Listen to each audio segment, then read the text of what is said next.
Sani. Sani.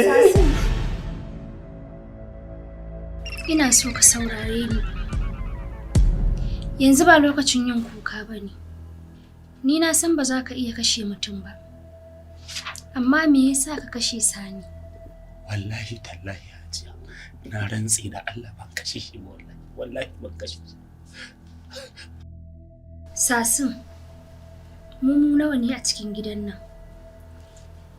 Daga ni, sai kai, sai mai gadi, sai Rakiya. Dukkansu suna ɗaki suna bacci.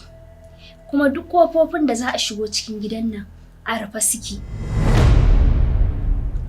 Sanin kanka ne, Alhaji ba shi da lafiya. Sai dai a kwantar, sai dai a tayar.